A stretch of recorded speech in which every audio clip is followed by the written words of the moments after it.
Hello everyone ਸਤਿ ਸ਼੍ਰੀ ਅਕਾਲ ਸਾਰਿਆਂ ਨੂੰ ਤੁਹਾਡਾ ਬਹੁਤ-ਬਹੁਤ ਸਵਾਗਤ ਹੈ ਅੱਜ ਦੀ ਕਲਾਸ 'ਚ।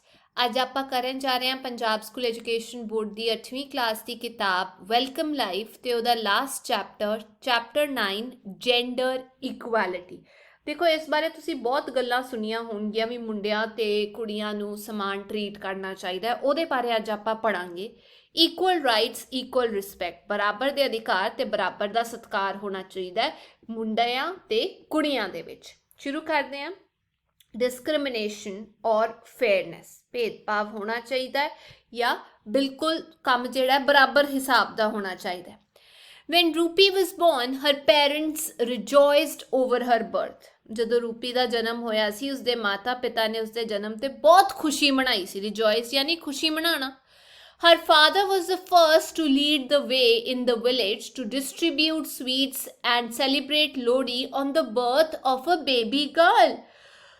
ਬੱਚੀ ਦੇ ਜਨਮ ਤੇ ਉਸਦੇ ਪਰਿਵਾਰ 'ਚ ਸਭ ਤੋਂ ਪਹਿਲਾਂ ਜੇ ਆਪਾਂ ਕਹੀਏ ਪਿੰਡ 'ਚ ਕੋਈ ਬੰਦਾ ਸੀ ਜਿਹਨੇ ਕੁੜੀ ਹੋਣ ਤੇ ਖੁਸ਼ੀ ਮਨਾਈ ਸੀ, ਮਿਠਾਈਆਂ ਵੰਡੀਆਂ ਸੀ ਜਾਂ ਲੋਹੜੀ ਸੈਲੀਬ੍ਰੇਟ ਕੀਤੀ ਸੀ ਕੁੜੀ ਹੋਣ ਤੇ, ਉਹਦੇ ਪਿਤਾ ਜੀ ਸੀ। Some people even ridiculed by saying that daughters have to go to new families after marriage. ਕੁਝ ਲੋਕਾਂ ਨੇ ਇਹਦਾ ਮਜ਼ਾਕ ਵੀ ਉਡਾਇਆ ਸੀ ਇਹ ਕਹਿੰਦੇ ਹੋਏ ਵੀ ਕੁੜੀਆਂ ਨੂੰ ਤਾਂ ਵਿਆਹ ਤੋਂ ਬਾਅਦ ਨਵੇਂ ਪਰਿਵਾਰ 'ਚ ਜਾਣਾ ਪਏਗਾ, ਸਾਡੇ ਨਾਲ ਥੋੜ੍ਹੀ ਰਹਿੰਦੀਆਂ ਨੇ। They do not belong to us. ਇਹ ਸਾਡੀਆਂ ਥੋੜ੍ਹੀਆਂ ਹੁੰਦੀਆਂ ਨੇ, ਪਰਾਈਆਂ ਹੁੰਦੀਆਂ ਨੇ। Why to celebrate their birth? ਫਿਰ ਇਹਨਾਂ ਦਾ ਜਨਮ ਕਿਉਂ ਮਨਾ ਰਹੇ ਹੋ, ਕਿਉਂ ਮਨਾਇਆ ਜਾਂਦਾ ਹੈ? Rupi's parents never prejudiced or discriminated between their daughter or son and always treated them equally. ਰੂਪੀ ਦੇ ਮਾਤਾ ਪਿਤਾ ਨੇ ਕਦੇ ਵੀ ਆਪਣੀ ਧੀ ਜਾਂ ਪੁੱਤਰ ਵਿੱਚ ਕੋਈ ਵੀ ਅੰਤਰ ਨਹੀਂ ਰੱਖਿਆ, ਨਾ ਉਹਨਾਂ ਵਿੱਚ ਕੋਈ ਭੇਦਭਾਵ ਕੀਤਾ, ਹਮੇਸ਼ਾ ਉਹਨਾਂ ਨੂੰ ਬਰਾਬਰੀ ਨਾਲ ਟਰੀਟ ਕੀਤਾ। ਰੂਪੀ considered herself to be very fortunate. ਰੂਪੀ ਆਪਣੇ ਆਪ ਨੂੰ ਬਹੁਤ ਭਾਗਸ਼ਾਲੀ ਕਿਸਮਤਮੰਦ ਮੰਨਦੀ ਸੀ and was always busy in her studies ਤੇ ਹਮੇਸ਼ਾ ਪੜ੍ਹਦੀ ਰਹਿੰਦੀ ਸੀ। She always stood first in her class and brought laurels to her family. ਉਹ ਆਪਣੀ ਜਮਾਤ ਵਿੱਚ ਹਮੇਸ਼ਾ ਅਵਲ ਰਹਿੰਦੀ ਸੀ ਤੇ ਪਰਿਵਾਰ ਦਾ ਨਾਂ ਉਹਨੇ ਬਹੁਤ ਰੋਸ਼ਨ ਕੀਤਾ, ਕਈ ਵਾਰ ਕੀਤਾ। After scoring good marks in the matriculation examination, 10ਵੀਂ ਦੇ ਨੰਬਰਾਂ 'ਚ ਵਧੀਆ ਨੰਬਰ ਲੈ ਕੇ her father got her enrolled in the best college in the city. ਉਹਦੇ ਪਿਤਾ ਜੀ ਨੇ ਉਹਦੀ ਐਡਮਿਸ਼ਨ ਕਰਵਾ ਦਿੱਤੀ, ਦਾਖਲਾ ਕਰਾ ਦਿੱਤਾ ਸ਼ਹਿਰ ਦੇ ਸਭ ਤੋਂ ਵਧੀਆ ਕਾਲਜ ਦੇ ਵਿੱਚ। Because his beloved daughter wanted to study medical science, ਕਿਉਂਕਿ ਉਹਨਾਂ ਦੀ ਧੀ ਮੈਡੀਕਲ ਸਾਇੰਸ ਪੜ੍ਹਨਾ ਚਾਹੁੰਦੀ ਸੀ। She was the first girl from her village to attend a college in a city. ਤੇ ਆਪਣੇ ਪਿੰਡ ਦੀ ਉਹ ਪਹਿਲੀ ਕੁੜੀ ਸੀ ਜਿਹਨੇ ਪਿੰਡ ਛੱਡ ਕੇ ਆਪਣੀ ਐਡਮਿਸ਼ਨ ਸ਼ਹਿਰ ਜਾ ਕੇ ਕਾਲਜ ਕਰਾਈ ਸੀ। Several kilometers away from her village, ਆਪਣੇ ਪਿੰਡ ਤੋਂ ਬਹੁਤ ਕਿਲੋਮੀਟਰ ਜਿਹੜਾ ਸੀ ਦੂਰ ਸੀ ਉਹਦਾ college. Rupi's parents encouraged her to be self-dependent. ਤੇ ਰੂਪੀ ਦੇ ਮਾਪਿਓ ਨੂੰ ਸਵੈ ਨਿਰਭਰ ਹੋਣ ਦੇ ਲਈ ਪ੍ਰੇਰਿਤ ਕਰਦੇ ਸੀ ਵੀ ਆਪਣੇ ਆਪ ਸੈੱਟ ਕਰੋ।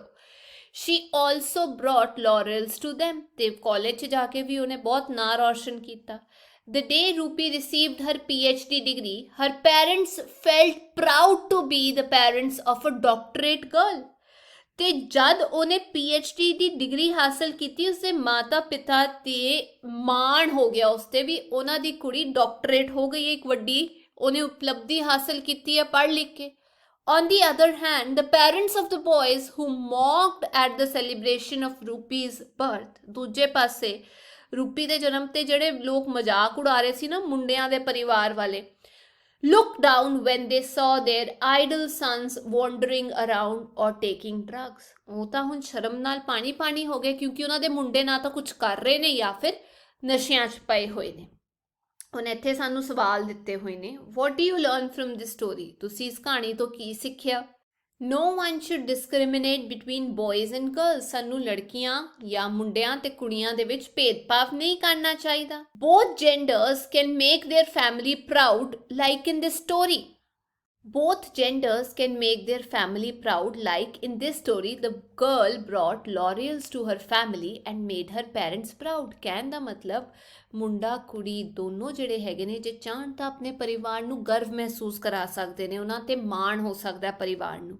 ਜਿਵੇਂ ਇਸ ਕਹਾਣੀ ਦੇ ਵਿੱਚ ਕੁੜੀ ਨੇ ਆਪਣੇ ਮਾਪਿਆਂ ਨੂੰ ਗਰਵ ਮਹਿਸੂਸ ਕਰਾਇਆ, ਉਹਨਾਂ ਨੂੰ ਉਹਦੇ ਤੇ ਮਾਣ ਸੀ। ਦੂਜਾ, is it correct to discriminate between a boy and a girl? ਮੁੰਡਾ ਕੁੜੀ ਵਿੱਚ ਅੰਤਰ ਕਰਨਾ ਠੀਕ ਗੱਲ ਹੈ, ਸਹੀ ਗੱਲ ਹੈ? No, it's not acceptable. ਇਹ ਸਹੀ ਹੈ ਹੀ ਨਹੀਂ to discriminate between a boy and a girl. ਅੰਤਰ ਕਰਨਾ ਹੀ ਨਹੀਂ ਚਾਹੀਦਾ.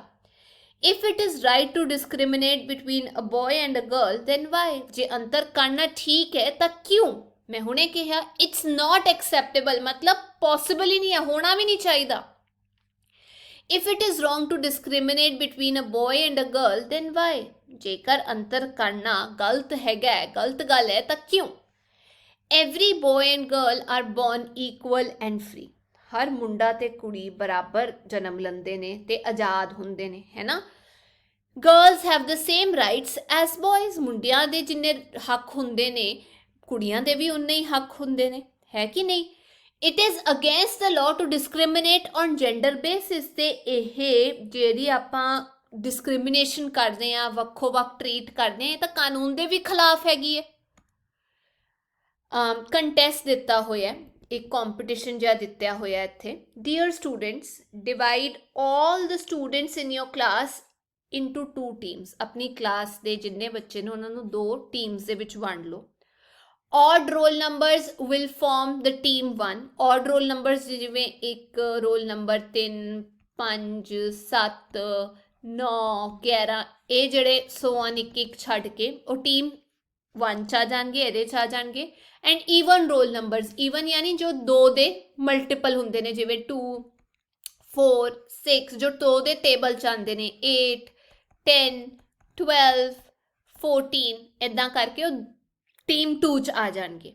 Assign 1 mark for each correct answer to the respective team. ਇੱਥੇ ਸਵਾਲ ਦਿੱਤੇ ਹੋਏ ਨੇ ਤੇ ਜਿਹੜੀ ਟੀਮ ਸਹੀ ਜਵਾਬ ਦੇਊਗੀ ਉਹਨੂੰ ਆਪਾਂ ਉਸ ਸਵਾਲ ਦਾ 1 ਨੰਬਰ ਦੇ ਦਾਂਗੇ. And right on the black board of your class. ਤੁਸੀਂ ਹਿਸਾਬ ਜਿਹੜਾ ਹੈ ਆਪਣੀ ਕਲਾਸ ਦੇ ਬਲੈਕ ਬੋਰਡ ਤੇ ਰੱਖਣਾ, ਕੋਈ ਟੀਚਰ ਰੱਖ ਸਕਦੇ ਨੇ. ਚਲੋ ਦੇਖਦੇ ਹਾਂ ਪਹਿਲਾ ਸਵਾਲ ਕਿਹੜਾ ਹੈ.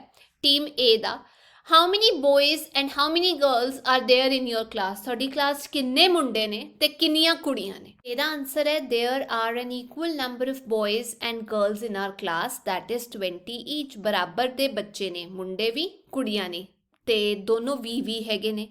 ਦੂਜਾ, name the jobs that only boys can do. ਕਿਹੜੇ ਜੌਬਸ ਹੈਗੇ ਨੇ ਜੋ ਸਿਰਫ ਮੁੰਡੇ ਕਰਦੇ ਨੇ? ਕੋਈ ਇਹੋ ਜਿਹੀ ਨੌਕਰੀ ਹੈਗੀ ਹੈ? ਮੈਂ ਇੱਥੇ ਲਿਖਿਆ nowadays there is no job that only boys can do. Both participate equally. ਮੁੰਡੇ ਵੀ ਕਰਦੇ ਨੇ ਹਰ ਕੰਮ, ਕੁੜੀਆਂ ਵੀ ਕਰਦੀਆਂ ਨੇ ਹਰ ਕੰਮ, ਹੈ ਕਿ ਨਹੀਂ? Name some traditional jobs of boys that girls also join nowadays. ਪਹਿਲਾਂ ਤੋਂ ਜਿਹੜੇ ਕੰਮ ਮੁੰਡੇ ਕਰਦੇ ਆ ਰਹੇ ਸੀ ਤੇ ਅੱਜ ਕੱਲ੍ਹ ਉਹ ਕੁੜੀਆਂ ਵੀ ਕਰ ਰਹੀਆਂ ਨੇ, ਉਹ ਕਿਹੜੇ ਖੇਤਰ ਨੇ? ਜਿਵੇਂ ਏਅਰਕ੍ਰਾਫਟ ਪਾਇਲਟ ਹੋ ਗਿਆ ਜੋ ਹਵਾਈ ਜਹਾਜ਼ ਉਡਾਉਂਦੇ ਨੇ, ਖੇਤੀਬਾੜੀ ਹੋ ਗਿਆ ਐਗਰੀਕਲਚਰ, ਆਰਕੀਟੈਕਟ ਹੋ ਗਿਆ ਜਿਹੜਾ ਘਰ ਦਾ ਪਲਾਨ ਬਣਾਉਂਦੇ ਨੇ, ਫਾਇਰ ਫਾਈਟਿੰਗ ਜੇ ਅੱਗ ਲੱਗ ਜੇ, ਇਨਫੋਰਮੇਸ਼ਨ ਟੈਕਨੋਲੋਜੀ ਕੰਪਿਊਟਰ ਦਾ ਕੰਮ, ਕੰਸਟਰਕਸ਼ਨ, ਇਹ ਸਾਰੇ ਕੰਮ ਪਹਿਲਾਂ ਮੁੰਡੇ ਕਰਦੇ ਸੀ, ਹੁਣ ਕੁੜੀਆਂ ਵੀ ਹਿੱਸਾ ਲੈ ਰਹੀਆਂ ਨੇ. ਨੇਮ some of the things in your classroom that eliminate gender discrimination. ਕਿਹੜੀਆਂ ਚੀਜ਼ਾਂ ਨੇ ਜਿਨ੍ਹਾਂ ਰਾਹੀਂ ਇਹ ਪਤਾ ਚੱਲਦਾ ਵੀ ਤੁਹਾਡੀ ਕਲਾਸ ਦੇ ਵਿੱਚ ਮੁੰਡੇ ਤੇ ਕੁੜੀਆਂ ਵਿੱਚ ਕੋਈ ਭੇਦਭਾਵ ਨਹੀਂ ਹੁੰਦਾ? ਦੇਖੋ ਇੱਧਰ ਮੈਂ ਆਨਸਰ ਦਿੱਤਾ ਹੈ, ਰਿਮੂਵ ਆਲ ਜੈਂਡਰ ਬਾਇਸ. ਸਾਡੀ ਕਲਾਸ 'ਚ ਕੋਈ ਜੈਂਡਰ ਬਾਇਸ ਨਹੀਂ ਹੈ ਵੀ ਇਹ ਮੁੰਡਾ ਹੈ ਤਾਂ ਇਹ ਕੰਮ ਕਰੂਗਾ, ਇਹ ਕੁੜੀ ਹੈ ਤਾਂ ਇਹ ਚਾਰਟ ਬਣਾਊਗੀ. ਬਰਾਬਰ ਟੀਚ ਕੀਤਾ ਜਾਂਦਾ ਹੈ. ਅਵੋਇਡ ਸਟੀਰੀਓਟਾਈਪਸ, ਵੀ ਕੁੜੀਆਂ ਜੀ ਕਮਜ਼ੋਰ ਹੁੰਦੀਆਂ, ਇਹ ਬਿਲਕੁਲ ਨਹੀਂ ਸਿਖਾਇਆ ਜਾਂਦਾ ਸਾਨੂੰ. Teach literature that is inclusive of both the genders. ਕਈ ਵਾਰ ਨਾ ਕਹਾਣੀਆਂ ਵਿੱਚ ਇਹ ਜਿਹਾ ਦਰਸਾਇਆ ਜਾਂਦਾ ਵੀ ਮੁੰਡੇ ਹੀ ਇਹ ਕੰਮ ਕਰ ਸਕਦੇ ਸੀ, ਕੁੜੀਆਂ ਨਹੀਂ ਕਰ ਸਕਦੀਆਂ. ਉਹ ਆਪਾਂ ਨਾ ਤਾਂ ਪੜ੍ਹਾਉਂਦੇ ਆ ਨਾ ਹੀ ਅਲਾਓ ਕਰਦੇ ਆ ਵੀ ਉਹ ਦਿਮਾਗ 'ਚ ਆਏ ਬੱਚਿਆਂ ਦੇ. Swap out gender words. Gender words ਮਤਲਬ ਜਿਵੇਂ ਕੁੜੀਆਂ ਨਾਲ ਕੁਝ ਸ਼ਬਦ ਰਿਲੇਟਡ ਹੁੰਦੇ ਆ ਉਹ ਆਪਾਂ ਯੂਜ਼ ਹੀ ਨਹੀਂ ਕਰਦੇ. ਮੁੰਡਾ ਤੇ ਕੁੜੀ ਦੋਨੋਂ ਬਰਾਬਰ ਹੁੰਦੇ ਨੇ. ਦੂਜੀ ਟੀਮ ਦੇ ਸਵਾਲ, how many male and how many female teachers are there in your school. ਕਿੰਨੇ ਅਧਿਆਪਕ ਤੁਹਾਡੇ ਸਕੂਲ ਦੇ ਵਿੱਚ ਮੇਲ ਨੇ ਟੀਚਰਸ ਤੇ ਕਿੰਨੇ ਫੀਮੇਲ ਨੇ, ਮੁੰਡੇ ਤੇ ਕੁੜੀਆਂ ਕਿੰਨੇ ਨੇ ਜਿਹੜੇ ਪੜ੍ਹਾ ਰਹੇ ਨੇ, ਜਾਂ ਔਰਤ ਜਾਂ ਮਰਦ? We have an equal number of male and female teachers in our school, that is 30 each. ਬਰਾਬਰ ਹੈਗਾ ਹਿਸਾਬ ਕਿਤਾਬ, 30 ਮਰਦ ਨੇ 30 ਔਰਤਾਂ ਨੇ.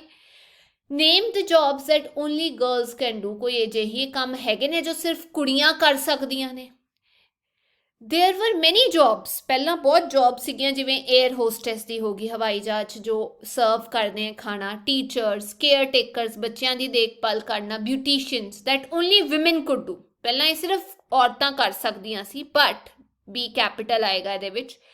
ਨਾਊ-ਅ-ਡੇਜ਼ boys have also started taking up these professions, but ਅੱਜਕੱਲ ਮੁੰਡੇ ਵੀ ਇਹ ਸਾਰੇ ਕੰਮ ਕਰ ਰਹੇ ਨੇ, ਟੀਚਰ ਬਣ ਰਹੇ ਨੇ।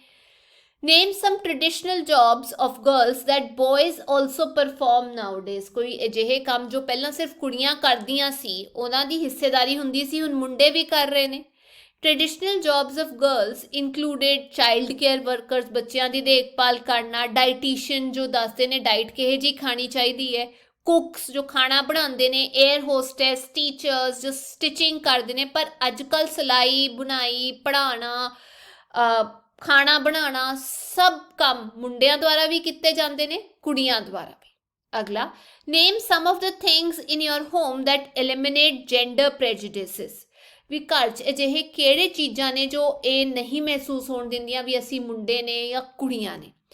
My parents avoid gender stereotypes at home. ਵੀ ਕੁੜੀਆਂ ਇਹ ਕੰਮ ਕਰਨਗੀਆਂ, ਮੁੰਡੇ ਇਹੀ ਕੰਮ ਕਰਦੇ ਨੇ, ਇਹ ਜੀ ਗਿਆਨ ਸਾਨੂੰ ਬਿਲਕੁਲ ਨਹੀਂ ਦਿੱਤਾ ਜਾਂਦਾ ਘਰਾਂ ਵਿੱਚ, ਜੋ ਟ੍ਰੈਡੀਸ਼ਨਲੀ ਦਿੱਤਾ ਜਾਂਦਾ ਵੀ ਜੀ ਕੋਈ ਗੈਸਟ ਆਇਆ ਤਾਂ ਸਿਰਫ ਕੁੜੀ ਦਾ ਆਉਣਾ ਜ਼ਰੂਰੀ ਹੁੰਦਾ, ਨਹੀਂ। ਯੂਜ਼ ਜੈਂਡਰ ਨਿਊਟਰਲ ਲੈਂਗੁਏਜ, ਜਿਵੇਂ ਕੁੜੀ ਹੋਏ ਮੁੰਡਾ ਹੋਏ ਬਰਾਬਰ ਦੀ ਇੱਜ਼ਤ ਦੇ ਕੇ, ਬਰਾਬਰ ਦੇ ਹੱਕ ਦੇ ਕੇ, ਸਨਮਾਨ ਦੇ ਕੇ ਉਹਨਾਂ ਨੂੰ ਬੁਲਾਉਣਾ। Make us aware of gender marketing. ਕਈ ਵਾਰ ਨਾ ਇਹ ਦੱਸਿਆ ਜਾਂਦਾ ਵੀ ਇਹ ਪਰਟੀਕੂਲਰ ਜਿਹੜਾ ਖਿਡੌਣਾ ਇਹਦੇ ਨਾਲ ਮੁੰਡੇ ਖੇਡ ਸਕਦੇ ਨੇ, ਇਹ ਚੀਜ਼ ਸਿਰਫ ਮੁੰਡੇ ਪੀ ਸਕਦੇ ਨੇ, ਇਹ ਚੀਜ਼ਾਂ ਕੁੜੀਆਂ ਪੀ ਸਕਦੀਆਂ ਨੇ। ਜਿਵੇਂ ਅੱਜ ਕੱਲ੍ਹ ਕੋਲਡ ਡਰਿੰਕ ਹੋ ਗਈ, ਕੁਝ ਮੁੰਡਿਆਂ ਲਈ ਬਣਾਈ ਜਾਂਦੀ ਹੈ, ਕੁਝ ਕੁੜੀਆਂ ਲਈ ਬਣਾਈ ਜਾਂਦੀ ਹੈ। Shower equal love to boys and girls. ਮੇਰੇ ਭੈਣ ਭਰਾ ਜਿੰਨੇ ਵੀ ਹੈਗੇ ਨੇ, ਬਰਾਬਰ ਦਾ ਪਿਆਰ ਮਿਲਦਾ, ਬਰਾਬਰ ਪੈਸੇ ਮਿਲਦੇ ਨੇ। Always try to build a strong trust. ਇੱਥੇ ਆਏਗਾ ਇਨ ਦ ਰਿਲੇਸ਼ਨਸ਼ਿਪ। ਸਾਡੇ ਜਿਹੜਾ ਰਿਸ਼ਤਾ ਹੈਗਾ ਉਹਦੇ 'ਚ ਭਰੋਸਾ ਲੈ ਕੇ ਆਇਆ ਜਾਂਦਾ ਹੈਗਾ, so that we don't feel uncomfortable in talking to them. ਵੀ ਸਾਡੇ ਸਾਹਮਣੇ ਕੋਈ ਚੁਣੌਤੀ ਵੀ ਆ ਜਾਏ ਤਾਂ ਸਾਨੂੰ ਘਬਰਾਉਣ ਦੀ ਲੋੜ ਨਹੀਂ ਹੈ ਮਾਪਿਆਂ ਨਾਲ ਗੱਲ ਕਰਦੇ ਹੋਏ ਜਾਂ ਭੈਣ ਭਰਾ ਨਾਲ ਗੱਲ ਕਰਦੇ ਹੋਏ। They teach my brother how to cook and other household work. ਉਹਨੂੰ ਸਿਖਾਉਂਦੇ ਨੇ ਵੀ ਕਿਵੇਂ ਖਾਣਾ ਬਣਾਉਣਾ ਹੈ, ਘਰ ਦੇ ਕੰਮ ਕਿਵੇਂ ਕਰਨੇ ਨੇ। And get me toys that only boys use to play with. ਇੱਥੇ ਆਏਗਾ ਯੂਜ਼ਡ। ਜਿਹੜੇ ਖਿਡੌਣਿਆਂ ਨਾਲ ਸਿਰਫ ਮੁੰਡੇ ਖੇਡਦੇ ਸੀ, ਹੁਣ ਉਹ ਮੈਨੂੰ ਵੀ ਉਹ ਖਿਡੌਣੇ ਲੈ ਕੇ ਦਿੰਦੇ ਨੇ। ਭੇਦਭਾਵ ਨਹੀਂ ਕਰਦੇ ਵੀ ਮੇਰਾ ਭਰਾ ਹੀ ਉਹਨਾਂ ਨਾਲ ਖੇਡ ਸਕਦਾ। Now calculate the point scored by each team in this contest. ਹੁਣ ਦੋਨਾਂ ਟੀਮਾਂ ਨੇ ਕਿੰਨੇ ਨੰਬਰ ਉਹਨਾਂ ਨੇ ਇਕੱਠੇ ਕੀਤੇ ਉਹ ਦੱਸੋ। ਇਨਕਰੇਜ ਦ ਵਿਨਿੰਗ ਟੀਮ। ਤੇ ਜਿਹੜੀ ਟੀਮ ਜਿੱਤ ਰਹੀ ਹੈ ਉਹਨੂੰ ਪ੍ਰੋਤਸਾਹਿਤ ਕਰੋ। It will be even more interesting if both the team score equal points. ਇੱਥੇ ਆਏਗਾ in the competition as it is about equality। ਤੇ ਇਹ ਤਾਂ ਹੋਰ ਵੀ ਦੇਖਣ ਵਾਲੀ ਚੀਜ਼ ਹੋਏਗੀ ਜੇ ਦੋਨੋਂ ਟੀਮ ਜਿਹੜੀ ਹੈਗੀ ਉਹ ਬਰਾਬਰ ਦੇ ਨੰਬਰ ਸਕੋਰ ਕਰ ਰਹੀ ਹੈ, ਕਿਉਂਕਿ ਇਹ ਜਿਹੜਾ ਮੁਕਾਬਲਾ ਹੈਗਾ ਇਕੁਆਲਿਟੀ ਦਾ ਹੈਗਾ, ਬਰਾਬਰੀ ਦਾ ਹੈਗਾ। And we are advocating fairness and unbiasedness among male and female children. ਤੇ ਅਸੀਂ ਇਹੀ ਪ੍ਰਦਰਸ਼ਨ ਕਰ ਰਹੇ ਹਾਂ ਵੀ ਮੁੰਡਿਆਂ ਤੇ ਕੁੜੀਆਂ ਦੇ ਵਿੱਚ ਫੇਅਰ ਤਰੀਕੇ ਦੇ ਨਾਲ ਉਹਨਾਂ ਨੂੰ ਜੱਜ ਕੀਤਾ ਜਾਏ ਤੇ ਬਾਇਸ ਨਾ ਰੱਖਿਆ ਜਾਏ, ਯਾਨੀ ਭੇਦਭਾਵ ਨਾ ਰੱਖਿਆ ਜਾਏ। ਅੱਗੇ ਚੱਲਦੇ ਹਾਂ। Two sides of the same coin. ਇੱਕ ਸਿੱਕੇ ਦੇ ਦੋ ਪਹਿਲੂ ਹੈਗੇ ਨੇ। Dear children, look at a coin. ਇੱਕ ਸਿੱਕਾ ਫੜ ਲਓ। It has two sides. ਉਹਦੇ ਦੋ ਪਾਸੇ ਨੇ। Both sides have the same value. ਦੋਨਾਂ ਪਾਸਿਆਂ ਦੀ ਜਿਹੜੀ ਮੁੱਲ ਹੈਗਾ ਉਹ ਬਰਾਬਰ ਦਾ ਹੈਗਾ। Similarly, both males and females are equally important aspects of society। ਜਿਵੇਂ ਇੱਕ ਸਿੱਕੇ ਦੇ ਦੋ ਪਹਿਲੂ ਹੈਗੇ ਨੇ ਤੇ ਦੋਨੋਂ ਦਾ ਮੁੱਲ ਬਰਾਬਰ ਹੈਗਾ, ਉਵੇਂ ਹੀ ਮਰਦ ਤੇ ਔਰਤ, ਮੁੰਡਾ ਤੇ ਕੁੜੀ ਦੋਵੇਂ ਸਮਾਜ ਦੇ ਬਰਾਬਰ ਦੇ ਮਹੱਤਵਪੂਰਨ ਪਹਿਲੂ ਹੈਗੇ ਨੇ। But a stereotype misconception prevails in our society that some tasks can be done only by boys and some other duties are to be performed only by girls। ਪਰ ਸਾਡੇ ਸਮਾਜ ਵਿੱਚ ਇੱਕ ਗਲਤ ਪ੍ਰਦਰਸ਼ਨ ਹੋ ਰਿਹਾ ਵੀ ਕੁਝ ਕੰਮ ਜਿਹੜੇ ਹੈਗੇ ਨੇ ਉਹ ਸਿਰਫ ਉਹ ਕੁੜੀਆਂ ਕਰ ਸਕਦੀਆਂ ਨੇ ਤੇ ਕੁਝ ਹੀ ਕੰਮ ਨੇ ਜੋ ਸਿਰਫ ਮੁੰਡੇ ਕਰ ਸਕਦੇ ਨੇ। It is not fair. ਇਹ ਉਚਿਤ ਥੋੜੀ ਹੈ, ਠੀਕ ਥੋੜੀ ਹੈ। Think about the following situations, ਇਹਨਾਂ ਗੱਲਾਂ ਬਾਰੇ ਸੋਚੋ। ਮਾਰਕ ਵੈਦਰ ਯੂ ਅਗਰੀ, ਜੇ ਤੁਸੀਂ ਮੰਨਦੇ ਹੋ ਅਗਰੀ, ਔਰ ਡਿਸਅਗਰੀ ਜੇ ਤੁਸੀਂ ਨਹੀਂ ਮੰਨਦੇ। Discuss the reasons for your choice, ਤੇ ਇਹਨਾਂ ਦੇ ਕਾਰਨ ਵੀ ਤੁਸੀਂ ਡਿਸਕਸ ਕਰਨੇ ਵੀ ਨੇ, ਵੀ ਕਿਉਂ ਮੰਨਦੇ ਹੋ ਇਸ ਗੱਲ ਨੂੰ ਤੇ ਕਿਉਂ ਨਹੀਂ ਸਹਿਮਤ ਹੈਗੇ ਹੋ। ਜਿਵੇਂ ਪਹਿਲਾ, ਬॉयਜ਼ should not contribute in the cleanliness of the house, ਮੁੰਡਿਆਂ ਨੂੰ ਘਰ ਦੀ ਸਾਫ ਸਫਾਈ ਦੇ ਵਿੱਚ ਹਿੱਸਾ ਹੀ ਨਹੀਂ ਲੈਣਾ ਚਾਹੀਦਾ। ਮੈਂ ਤਾਂ ਡਿਸਅਗਰੀ ਕਰਦੀ ਹਾਂ, ਘਰ ਦੇ ਸਦੱਸਿਆ ਨੇ ਬਰਾਬਰ ਹਿੱਸਾ ਲੈਣਾ ਚਾਹੀਦਾ। ਇਹ ਥੋੜੀ ਕਿਤੋਂ ਲਿਖ ਕੇ ਆਇਆ ਵੀ ਕੁੜੀਆਂ ਹੀ ਸਾਫ ਸਫਾਈ ਕਰ ਸਕਦੀਆਂ ਨੇ, ਬਰਾਬਰ ਪਾਰਟੀਸ਼ਨ ਹੋਣਾ ਚਾਹੀਦਾ ਘਰ ਦਾ ਵੀ, ਇੰਨਾ ਹਿੱਸਾ ਤੁਸੀਂ ਸਾਫ ਕਰੋਗੇ ਤੇ ਇੰਨਾ ਤੁਹਾਡੀ sister. Girls should not participate in sports activities, ਕੁੜੀਆਂ ਨੂੰ ਖੇਡਾਂ ਵਿੱਚ ਹਿੱਸਾ ਨਹੀਂ ਲੈਣਾ ਚਾਹੀਦਾ, ਬਿਲਕੁਲ ਗਲਤ। ਇੰਨੀਆਂ ਕੁੜੀਆਂ ਨੇ, ਸਾਨੀਆ ਮਿਰਜ਼ਾ ਹੈਗੀ ਜਿਨ੍ਹਾਂ ਨੇ ਇੰਨਾ ਨਾਂ ਰੌਸ਼ਨ ਕੀਤਾ ਹੈ, ਤੇ ਕਿਤੇ ਵੀ ਨਹੀਂ ਹੈ ਵੀ ਕੁੜੀਆਂ ਕਿਸੇ ਪੱਖੋਂ ਕਮਜ਼ੋਰ ਹੁੰਦੀਆਂ ਨੇ। Boys should have no interest in cooking or other household chores, ਕਹਿਣ ਦਾ ਮਤਲਬ ਘਰ ਦੇ ਕੰਮ ਵੀ, ਮੁੰਡਿਆਂ ਨੂੰ ਤਾਂ ਕੁਕਿੰਗ ਸਿੱਖਣੀ ਨਹੀਂ ਚਾਹੀਦੀ, ਖਾਣਾ ਪਕਾਉਣਾ ਨਹੀਂ ਸਿੱਖਣਾ ਚਾਹੀਦਾ, ਘਰ ਦੇ ਕੰਮ ਨਹੀਂ ਸਿੱਖਣੇ ਚਾਹੀਦੇ, ਬਿਲਕੁਲ ਗਲਤ ਹੈ। ਕੱਲ ਨੂੰ ਇਕੱਲੇ ਰਹਿਣਾ ਪੜ ਗਿਆ ਜਾਂ ਪੈ ਗਿਆ ਤਾਂ ਆਪੇ ਹੀ ਕੰਮ ਕਰਨਗੇ ਉਹ। Girls can not be involved in farming and agricultural practices, ਖੇਤੀਬਾੜੀ ਵਿੱਚ ਕੁੜੀਆਂ ਨੂੰ ਨਹੀਂ ਹਿੱਸਾ ਲੈਣਾ ਚਾਹੀਦਾ। ਕੀ ਗੱਲ ਕਰ ਰਹੇ ਹੋ, ਅੱਜ ਕੱਲ੍ਹ ਕੁੜੀਆਂ ਇਕੱਲੇ ਹੀ ਟਰੈਕਟਰ ਚਲਾ ਰਹੀਆਂ ਨੇ, ਖੇਤ ਸਾਂਭ ਰਹੀਆਂ ਨੇ, ਬਰਾਬਰੀ ਦਾ ਹਿੱਸਾ ਲੈ ਰਹੀਆਂ ਨੇ ਦੇਸ਼ ਦੀ ਤਰੱਕੀ 'ਚ। It does not seem good for boys to cry, ਵੀ ਮੁੰਡੇ ਰੋ ਨਹੀਂ ਸਕਦੇ ਹੈ, ਇਹ ਕਿੱਥੇ ਲਿਖਿਆ ਹੈ? ਤਾਂ ਉਹ ਵੀ ਇਨਸਾਨ, ਉਹਨਾਂ ਨੂੰ ਵੀ ਦੁੱਖ ਮਹਿਸੂਸ ਹੁੰਦਾ, ਦਰਦ ਹੁੰਦਾ। Driving and medical jobs are beyond the reach of girls, ਕੁੜੀਆਂ ਜਿਹੜੀਆਂ ਨੇ ਉਹ ਡਰਾਈਵਿੰਗ ਨਹੀਂ ਕਰ ਸਕਦੀਆਂ, ਮਕੈਨੀਕਲ ਜੌਬਸ ਨਹੀਂ ਕਰ ਸਕਦੀਆਂ, ਮਸ਼ੀਨਾਂ ਦਾ ਕੰਮ ਨਹੀਂ ਕਰ ਸਕਦੀਆਂ। ਗਲਤ ਹੈਗਾ ਜੀ, ਅੱਜ ਕੱਲ੍ਹ ਕੁੜੀਆਂ ਮੁੰਡਿਆਂ ਤੋਂ ਵੱਧ ਵਧੀਆ ਚਲਾਉਂਦੀਆਂ ਨੇ ਗੱਡੀਆਂ। Girls do not need nutritious food, ਕੁੜੀਆਂ ਨੂੰ ਵਧੀਆ ਖਾਣਾ, ਪੌਸ਼ਟਿਕ ਖਾਣੇ ਦੀ ਲੋੜ ਨਹੀਂ ਹੁੰਦੀ। ਕਿਉਂ ਭਈ, ਮਾਂ ਤਾਂ ਉਹਨਾਂ ਨੇ ਹੀ ਬਣਨਾ ਹੈ। Boys can not do works like sewing or embroidery with perfection, ਮੁੰਡੇ ਜਿਹੜੇ ਨੇ ਸਟਿਚਿੰਗ ਨਹੀਂ ਕਰ ਸਕਦੇ, ਕਢਾਈ ਬੁਣਾਈ ਨਹੀਂ ਕਰ ਸਕਦੇ, ਬਿਲਕੁਲ ਐਨ ਟਿਚ ਕੰਮ ਨਹੀਂ ਕਰ ਸਕਦੇ। ਇਹ ਵੀ ਗਲਤ ਹੈ ਜੀ, ਅੱਜ ਕੱਲ੍ਹ ਮੁੰਡੇ ਬਹੁਤ ਵਧੀਆ ਕੰਮ ਕਰ ਰਹੇ ਨੇ ਇਹ ਸਾਰਾ। Boys should not speak out against their exploitation by girls, ਜੋ ਕੁੜੀ ਨੂੰ ਤੰਗ ਕਰ ਰਹੇ ਨੇ ਉਹਨਾਂ ਬਾਰੇ ਉਹਨਾਂ ਨੂੰ ਖੜੇ ਨਹੀਂ ਹੋਣਾ ਚਾਹੀਦਾ ਵੀ ਹਾਂ ਇਹ ਗਲਤ ਹੋ ਰਿਹਾ ਜੇ ਕੋਈ ਕਰ ਰਿਹਾ, ਗਲਤ ਹੈ ਜੀ, ਉਹਨਾਂ ਨੂੰ ਸਟੈਂਡ ਲੈਣਾ ਚਾਹੀਦਾ ਆਪਣਾ। Girls should not disclose about the misbehaviour by boys, ਵੀ ਕੁੜੀਆਂ ਨੂੰ ਦੱਸਣਾ ਨਹੀਂ ਚਾਹੀਦਾ ਵੀ ਜੇ ਕੋਈ ਗਲਤ ਉਹਨਾਂ ਨਾਲ ਟਰੀਟ ਕਰ ਰਿਹਾ, ਇਹ ਤਾਂ ਹੋਣਾ ਹੀ ਨਹੀਂ ਚਾਹੀਦਾ। ਉਹਨਾਂ ਨੂੰ ਖੜੇ ਹੋਣਾ ਚਾਹੀਦਾ, ਜੇ ਕੋਈ ਗਲਤ ਕਰ ਰਿਹਾ ਆਪਣੇ ਟੀਚਰ ਨੂੰ ਦੱਸਣਾ ਚਾਹੀਦਾ ਤੇ ਆਪਣੇ ਪੈਰੈਂਟਸ ਨੂੰ ਦੱਸਣਾ ਚਾਹੀਦਾ, ਤਾਂ ਬਰਦਾਸ਼ਤ ਹੀ ਨਹੀਂ ਕਰਨਾ ਚਾਹੀਦਾ। ਆਈ ਅਗਰੀ ਬਿਕੋਜ਼, ਤੁਸੀਂ ਕਿਉਂ ਮੰਨਦੇ ਹੋ ਉਸ ਚੀਜ਼ ਦੇ ਨਾਲ? ਦੇਖੋ ਆਪਾਂ ਤਾਂ ਇਹੀ ਕਿਹਾ ਵੀ ਇਹਨਾਂ ਸਾਰੀਆਂ ਚੀਜ਼ਾਂ ਦੇ ਨਾਲ ਡਿਸਅਗਰੀ ਕਰਦੇ ਹਾਂ, ਤੇ ਕਿਉਂ ਕਰਦੇ ਹਾਂ ਇਹ ਤੁਸੀਂ ਹੁਣ ਜਾਣ ਚੁੱਕੇ ਹੋ, ਆਪਾਂ ਦੱਸਦਾ। ਇੱਥੇ ਲਿਖਿਆ write down the names and paste pictures of 2 of your favourite famous male and female personalities, 2 famous ਜਿਹੜੇ ਮੇਲ ਪਰਸਨੈਲਿਟੀਜ਼ ਨੇ ਤੇ 2 ਫੀਮੇਲ ਪਰਸਨੈਲਿਟੀਜ਼ ਦੇ ਇੱਥੇ ਤੁਸੀਂ ਨਾਂ ਲਿਖਣੇ ਨੇ। ਹੁਣ ਇਹਦੇ 'ਚ ਪਹਿਲੀ ਪਰਸਨੈਲਿਟੀ ਜੋ ਮੈਂ ਲਿਖੀ ਹੈ ਉਹ ਹੈਗੀ ਹੈ Kalpana Chawla. She was the first Indian woman in space and was born in Haryana. Haryana 'ਚ ਉਹਨਾਂ ਦਾ ਜਨਮ ਹੋਇਆ ਸੀ ਤੇ ਉੱਤੇ ਅੰਤਰਿਕਸ਼ ਜਾਣ ਵਾਲੀ ਉਹ ਪਹਿਲੀ ਲੇਡੀ ਸੀ ਇੰਡੀਆ ਤੋਂ। ਅਗਲੇ, PT Usha played in Olympics at a very young age and was the youngest Indian sprinter at just 16 years. 16 ਸਾਲ ਦੀ ਉਮਰ 'ਚ ਉਹਨਾਂ ਨੇ ਸਪ੍ਰਿੰਟਿੰਗ ਸਿੱਖੀ ਸੀ ਤੇ ਪਰਫਾਰਮ ਵੀ ਕੀਤਾ ਸੀ, ਤੇ ਉਹ ਸਭ ਤੋਂ ਯੰਗ ਏਜ 'ਚ ਉਹਨਾਂ ਨੇ ਓਲੰਪਿਕਸ 'ਚ ਵੀ ਪਰਫਾਰਮ ਕੀਤਾ। ਅਗਲਾ, Surekha Yadav became India's first female passenger train ਦੇ ਡਰਾਈਵਰ ਬਣੇ। Sania Mirza India's finest tennis player and rated in the top 30 in women's single, ਮਤਲਬ ਜਿਹੜਾ ਸਿੰਗਲਸ ਖੇਲਦੇ ਨੇ ਉਹਨਾਂ 'ਚ ਟੌਪ 30 ਹੈਗੇ ਨੇ ਉਹ ਦੁਨੀਆ 'ਚ। Saina Nehwal, she is recognized as Indian badminton's golden girl, badminton ਦੀ ਗੋਲਡਨ ਗਰਲ ਕਿਹਾ ਜਾਂਦਾ ਬਿਕਾਜ਼ ਇੰਨੇ ਅਵਾਰਡ ਲੈ ਕੇ ਆਏ ਨੇ, ਵਧੀਆ ਖੇਡਦੇ ਨੇ। PV Sindhu won various badminton championships at national and international level, ਦੇਸ਼ ਦੇ ਪੱਧਰ ਤੇ ਅੰਤਰਰਾਸ਼ਟਰੀ ਪੱਧਰ ਤੇ ਬਹੁਤ ਜ਼ਿਆਦਾ ਚੈਂਪੀਅਨਸ਼ਿਪਸ ਜਿੱਤ ਕੇ ਲੈ ਕੇ ਆਏ ਨੇ ਬੈਡਮਿੰਟਨ 'ਚ। Mary Kom a famous name in the field of boxing, ਤੁਹਾਨੂੰ ਪਤਾ ਹੋਏਗਾ। ਮੈਂ 5-6 ਐਗਜ਼ਾਮਪਲਸ ਦੇ ਦਿੱਤੇ ਤੁਹਾਨੂੰ ਫੀਮੇਲ ਦੇ। ਹੁਣ ਆਪਾਂ ਗੱਲ ਕਰਦੇ ਹਾਂ ਮੇਲਸ ਦੀ। ਡਾਕਟਰ BR ਅੰਬੇਦਕਰ ਵਾਸ ਪੋਪੂਲਰਲੀ ਨੋਨ ਐਜ਼ ਬਾਬਾ ਸਾਹਿਬ ਅੰਬੇਦਕਰ। ਇਹਨਾਂ ਨੂੰ ਜਾਣਿਆ ਜਾਂਦਾ ਸੀ ਕਿਸ ਨਾਮ ਤੋਂ? ਬਾਬਾ ਸਾਹਿਬ ਅੰਬੇਦਕਰ ਦੇ ਨਾਂ ਤੋਂ। And everyone knows that he was one of the architects of Indian ਕੌਨਸਟੀਟਿਊਸ਼ਨ।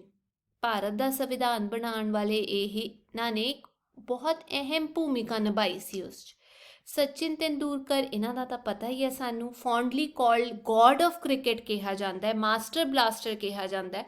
Sachin Tendulkar is considered one of the greatest batsman of all time in the sport that is considered a national institution in India। Cricket ਦੇ ਵਿੱਚ ਇਹਨਾਂ ਨੇ ਇੰਨਾ ਨਾਂ ਆਪਣਾ ਹਾਸਲ ਕੀਤਾ ਹੈ ਕਿ ਇਹਨੂੰ ਤਾਂ ਮਤਲਬ ਵੈਸੇ ਆਪਣੀ ਨੈਸ਼ਨਲ ਗੇਮ ਨਹੀਂ ਹੈ ਕ੍ਰਿਕਟ, ਪਰ ਫਿਰ ਵੀ ਉਹਨਾਂ ਨੇ ਬਹੁਤ ਨਾਮ ਰੌਸ਼ਨ ਕਰਕੇ ਖੇਡ ਨੂੰ ਵੀ ਬਹੁਤ ਉੱਚੇ ਪੱਧਰ 'ਤੇ ਲੈ ਕੇ ਗਏ ਨੇ। ਅਤੇ ਇੱਥਾਂ ਆਪਾਂ ਲਿਖਣਾ ਸੀ ਵੀ ਕਿਹੜੇ ਫੀਲਡ ਤੋਂ ਹੈਗੇ ਨੇ ਅਤੇ ਕੀ ਰੀਜ਼ਨ ਹੈ ਵੀ ਉਹ ਇੰਨੇ ਪੋਪੂਲਰ ਹੈਗੇ ਨੇ, ਉਹ ਮੈਂ ਤੁਹਾਨੂੰ ਲਿਖ ਕੇ ਦੱਸਦਾ। ਅੱਗੇ ਇਕੁਐਲਿਟੀ, ਬਰਾਬਰੀ। Dear students, you have seen bicycle, bullock cart or a scooter। ਪਿਆਰੇ ਬੱਚਿਓ, ਤੁਸੀਂ ਸਾਈਕਲ ਦੇਖਿਆ, ਬੈਲ ਗੱਡੀ ਦੇਖੀ ਹੈ, ਸਕੂਟਰ ਦੇਖਿਆ ਹੋਏਗਾ। how many wheels do they have? ਉਹਨਾਂ ਦੇ ਕਿੰਨੇ ਪਹੀਏ ਹੁੰਦੇ ਨੇ? which of these tires is significantly essential for the smooth running of the conveyance? ਗੱਡੀ ਦੇ ਚੱਲਣ ਦੇ ਵਿੱਚ ਕਿੰਨੇ ਪਹੀਏ ਹੁੰਦੇ ਨੇ ਤੇ ਕਿਹੜਾ ਪਹੀਆ ਅਹਿਮ ਭੂਮਿਕਾ ਨਿਭਾਉਂਦਾ? ਤੁਹਾਨੂੰ ਪਤਾ ਦੋਨੋਂ ਪਹੀਏ ਜ਼ਰੂਰੀ ਹੁੰਦੇ ਨੇ, 3 ਹੈਗੇ ਨੇ, 3 ਦੇ 3 ਜ਼ਰੂਰੀ ਹੁੰਦੇ ਨੇ। ਇੱਥੇ ਉਹੀ ਦੱਸਿਆ ਹੈ, both of the tires are equally important and indispensable for the proper functioning of the vehicle। Vehicle ਦੇ ਚੱਲਣ ਦੇ ਲਈ ਸਾਰੇ ਦੇ ਸਾਰੇ ਪਹੀਏ ਬਰਾਬਰ ਦੀ ਹਿੱਸੇਦਾਰੀ ਨਿਭਾਉਂਦੇ ਨੇ। just think, what if any one of these wheels is missing or gets punctured? ਸੋਚੋ ਜੇ ਇੱਕ ਪਹੀਆ ਵੀ ਗਵਾਚ ਜਾਏ ਜਾਂ ਖਰਾਬ ਹੋ ਜਾਏ, ਕੀ ਹੋਊਗਾ? ਨਹੀਂ ਚੱਲ ਸਕੂਗੀ ਨਾ ਅੱਗੇ ਗੱਡੀ।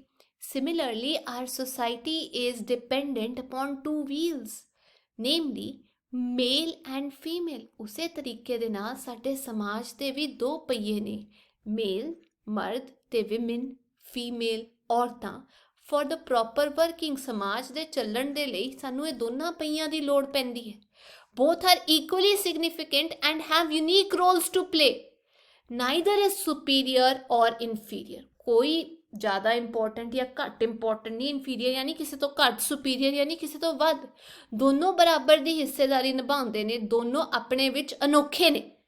that is why the issue of gender equality has been discussed repeatedly। ਇਸੇ ਕਰਕੇ ਜੇ ਦੋਨੋਂ ਹਿੱਸੇ, ਦੋਨੋਂ ਪਹੀਏ ਨੇ ਜ਼ਰੂਰੀ ਨੇ, ਸਮਾਜ ਦੇ ਵਿੱਚ ਬਰਾਬਰ ਦੀ ਭੂਮਿਕਾ ਨਿਭਾਉਂਦੇ ਨੇ, ਇਸੇ ਕਰਕੇ ਤਾਂ ਆਪਾਂ ਜੈਂਡਰ ਇਕੁਐਲਿਟੀ ਦੀ ਗੱਲ ਕਰਦੇ ਹਾਂ ਬਾਰ-ਬਾਰ।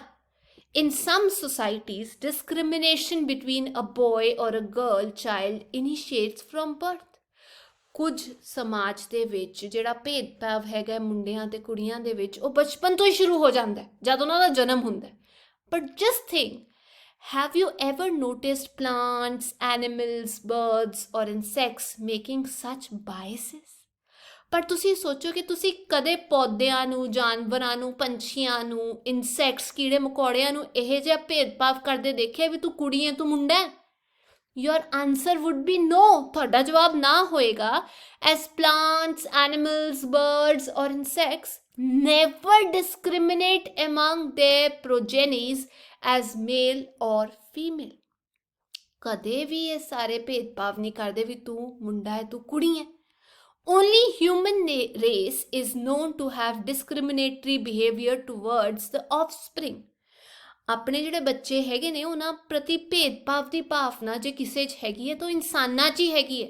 the only reason for this unfair attitude is narrow mindedness that considers girls as weak and assets of others। ਜਿਹੜੀ ਇਹ ਸੋਚ ਹੈਗੀ ਹੈ ਨਾ, ਇਹਦਾ ਇੱਕ ਜਿਹੜਾ ਰੀਜ਼ਨ ਹੈ ਉਹ ਹੈ ਤੰਗ ਮਾਨਸਿਕਤਾ। ਜਿਹੜਾ ਇਹ ਸੋਚਦੀ ਹੈ ਵੀ ਕੁੜੀਆਂ ਜਿਹੜੀਆਂ ਹੈਗੀਆਂ ਨੇ ਉਹ ਕਮਜ਼ੋਰ ਹੁੰਦੀਆਂ ਨੇ ਤੇ ਦੂਜਿਆਂ ਦੀ ਇੱਕ ਜਾਗੀਰ ਹੈਗੀ ਹੈ, ਇਹ ਦੂਜਿਆਂ ਦੀ ਫੈਮਿਲੀ ਦਾ ਇੱਕ ਹਿੱਸਾ ਬਣਨਗੀਆਂ, ਸਾਡੀਆਂ ਨਹੀਂ ਹੁੰਦੀਆਂ। ਮਤਲਬ ਇਹ ਤਾਂ ਗਲਤ ਹੈਗਾ ਨਾ ਸੋਚਣਾ ਵੀ ਦੂਜਿਆਂ ਨੂੰ ਜਾ ਕੇ ਫਾਇਦਾ ਕਰਨਗੀਆਂ, ਸਾਡੀਆਂ ਤਾਂ ਸਾਡੇ ਕੋਲ ਰਹਿਣਗੀਆਂ ਹੀ ਨਹੀਂ।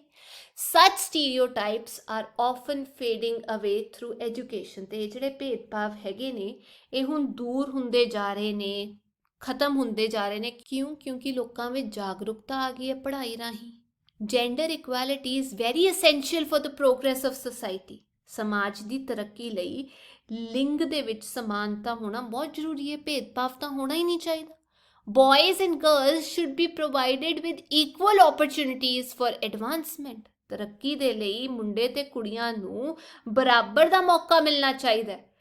as they have equal rights, ਕਿਉਂਕਿ ਬਰਾਬਰ ਦੇ ਹੱਕ ਹੁੰਦੇ ਨੇ, as well as responsibilities towards society। ਤੇ ਸਮਾਜ ਦੇ ਪ੍ਰਤੀ ਜਿਹੜੀ ਉਹਨਾਂ ਦੀ ਹਿੱਸੇਦਾਰੀ ਹੈ, ਜ਼ਿੰਮੇਦਾਰੀ ਹੈ, ਉਹ ਵੀ ਤਾਂ ਬਰਾਬਰ ਹੁੰਦੀ ਹੈ। so any kind of discrimination or inequality is not reasonable। ਤੇ ਕਿਸੇ ਵੀ ਤਰੀਕੇ ਦੀ ਆਪਾਂ ਕਹਿ ਸਕਦੇ ਹਾਂ ਅਸਮਾਨਤਾ, ਭੇਦਭਾਵ ਜਿਹੜਾ ਹੈ ਉਹ ਐਕਸੈਪਟੇਬਲ ਹੀ ਨਹੀਂ ਹੈ, ਉਹ ਸਹੀ ਹੀ ਨਹੀਂ ਹੈ। ਹੁਣ ਆਪਾਂ ਇਹ ਵਰਡਸ ਦਾ ਇਸਤੇਮਾਲ ਕਰਕੇ ਇਹ ਸੈਂਟੈਂਸਸ ਭਰਨੇ ਨੇ। ਇੱਥੇ ਫਿਲ ਇਨ ਦ ਬਲੈਂਕਸ ਦਿੱਤੇ ਹੋਏ ਨੇ, ਪਰ ਪਹਿਲਾਂ ਮੈਂ ਵਰਡਸ ਦਾ ਮਤਲਬ ਦੱਸ ਦਿੰਦੀ ਹਾਂ। ਇੰਡਿਸਪੈਂਸੇਬਲ ਦਾ ਮਤਲਬ ਲਾਜ਼ਮੀ, ਜਿਹੜਾ ਵੱਖ ਹੀ ਨਹੀਂ ਕੀਤਾ ਜਾ ਸਕਦਾ।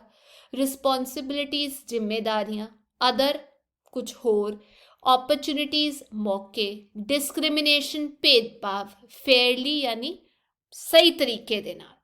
ਇਹਦਾ ਆਨਸਰ ਮੈਂ ਇੱਥੇ ਲਿਖਿਆ ਹੈ, ਬॉयਜ਼ and girls should B provided equal opportunities. ਬਰਾਬਰ ਦਾ ਉਹਨੂੰ ਮੌਕਾ ਮਿਲਣਾ ਚਾਹੀਦਾ ਹੈ ਮੁੰਡਿਆਂ ਤੇ ਕੁੜੀਆਂ ਨੂੰ।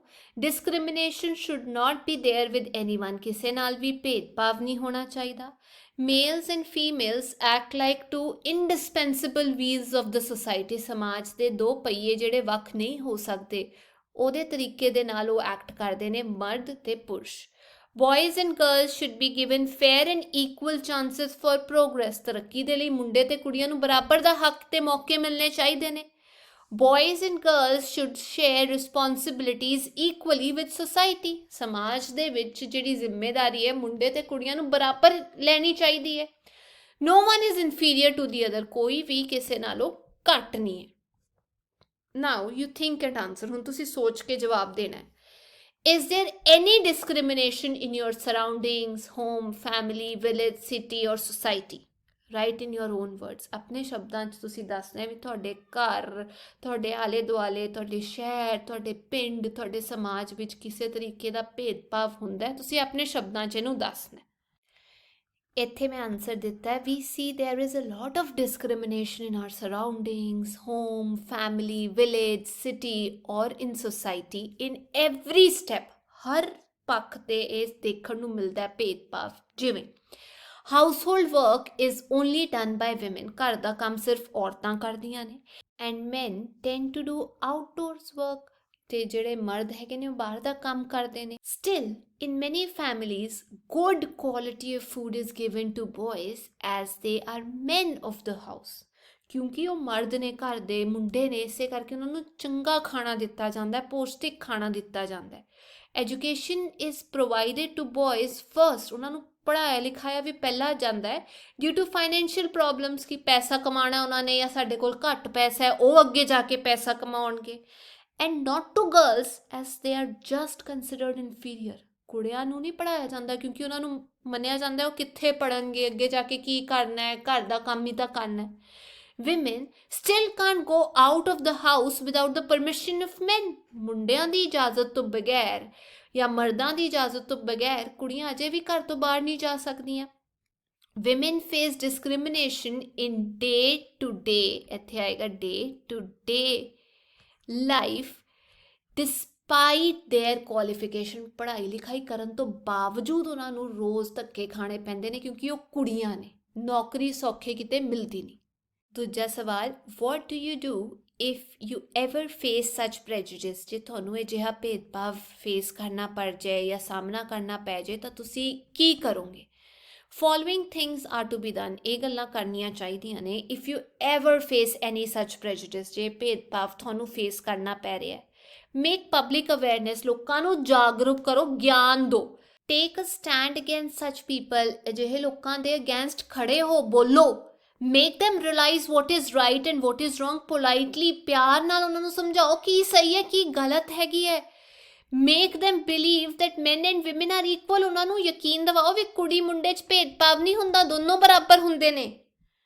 Write down a message for those who follow such prejudice between male and female genders। ਮੁੰਡੇ ਕੁੜੀ ਵਿੱਚ ਜੋ ਭੇਦਭਾਵ ਕਰਦੇ ਨੇ ਉਹਨਾਂ ਲਈ ਕੀ ਮੈਸੇਜ ਹੈ? ਮੈਸੇਜ ਕੀ ਹੈਗਾ ਉਹਨਾਂ ਲੋਕਾਂ ਲਈ? Male and female are both nature's creation, ਕੁਦਰਤ ਨਹੀਂ ਬਣਾਇਆ ਦੋਨਾਂ ਨੂੰ, ਮੇਲ ਜਾਂ ਫੀਮੇਲ ਨੂੰ। You never see plants, animals, birds being gender bias, ਵੀ ਉਹ ਤਾਂ ਭੇਦਭਾਵ ਕਰਦੇ ਨਹੀਂ, ਪੌਦੇ, ਜਾਨਵਰ, ਪੰਛੀ। Only humans follow this gender discrimination among each other। ਇਨਸਾਨ ਹੀ ਇਹ ਭੇਦਭਾਵ ਕਰਦੇ ਨੇ ਆਪਸ ਦੇ ਵਿੱਚ। Both male and female have a unique role to play in the society। ਸਮਾਜ ਵਿੱਚ ਦੋਨੋਂ ਇੱਕ ਵੱਖਰਾ ਰੋਲ ਪਲੇ ਕਰਦੇ ਨੇ, ਭੂਮਿਕਾ ਨਿਭਾਉਂਦੇ ਨੇ। They depend on each other, ਇੱਕ ਦੂਜੇ ਤੇ ਤਾਂ ਨਿਰਭਰ ਕਰਦੇ ਹੀ ਹਾਂ ਅਸੀਂ। They keep the balance of our society। ਸਮਾਜ ਦੇ ਵਿੱਚ ਸੰਤੁਲਨ ਲਿਆਉਣ 'ਚ ਉਹੀ ਮਦਦ ਕਰਦੇ ਨੇ। No one is inferior or superior to one another। ਨਾ ਕੋਈ ਘੱਟ ਹੈਗਾ, ਨਾ ਕੋਈ ਵੱਧ ਹੈਗਾ ਕਿਸੇ ਤੋਂ। So all such people should stop thinking in a narrow way। ਤੇ ਅਜਿਹੇ ਲੋਕ ਜੋ ਤੰਗ ਦਿਮਾਗ ਦੇ ਨਾਲ ਸੋਚਦੇ ਨੇ ਵੀ ਇਹੀ ਠੀਕ ਹੈਗਾ, ਮਾਨਸਿਕਤਾ ਘੱਟ ਰੱਖਦੇ ਨੇ, ਉਹਨਾਂ ਨੂੰ ਛੱਡ ਦੇਣੀ ਚਾਹੀਦੀ ਹੈ ਅਜਿਹੀ ਮਾਨਸਿਕਤਾ। and should change their point of view looking at this concept of equality। ਇੱਥੇ ਲਿਖ ਸਕਦੇ ਹੋ ਬਾਏ। ਇਹ ਕਨਸੈਪਟ ਜਿਹੜਾ ਹੈਗਾ ਬਰਾਬਰੀ ਦਾ, ਇਹ ਦੇਖ ਕੇ ਉਹਨਾਂ ਨੂੰ ਅਜਿਹੀ ਮਾਨਸਿਕਤਾ ਛੱਡ ਦੇਣੀ ਚਾਹੀਦੀ ਹੈ। it will be beneficial not only to our family or society। ਜੇ ਅਜਿਹੀ ਮਾਨਸਿਕਤਾ ਤੁਸੀਂ ਛੱਡਦੇ ਹੋ ਤਾਂ ਸਿਰਫ ਸਮਾਜ ਜਾਂ ਪਰਿਵਾਰ 'ਚ ਵਾਧਾ ਨਹੀਂ ਹੋਏਗਾ, ਤਰੱਕੀ ਨਹੀਂ ਹੋਏਗੀ, but for the development of our country and for future generations as well। ਸਗੋਂ ਸਾਡੇ ਦੇਸ਼ ਦੀ ਵੀ ਤਰੱਕੀ ਹੋਏਗੀ ਤੇ ਆਉਣ ਵਾਲੀ ਪੀੜ੍ਹੀਆਂ ਵੀ ਵਧੀਆ ਹੀ ਸਿੱਖਣਗੀਆਂ। ਤੇ ਇਹ ਸੀ ਅੱਜ ਦੀ ਕਲਾਸ। ਮੈਂ ਉਮੀਦ ਕਰਦੀ ਹਾਂ ਤੁਸੀਂ ਇਹ ਗਿਆਨ ਹੋਰ ਲੋਕਾਂ ਵਿੱਚ ਵੀ ਵੰਡੋਗੇ। ਤੇ ਜੇ ਵੀਡੀਓ ਵਧੀਆ ਲੱਗੀ ਤਾਂ ਲਾਈਕ, ਸ਼ੇਅਰ, ਸਬਸਕ੍ਰਾਈਬ ਜ਼ਰੂਰ ਕਰਿਓ। ਆਪਾਂ ਫੇਰ ਮਿਲਾਂਗੇ। Till then take care, bye bye.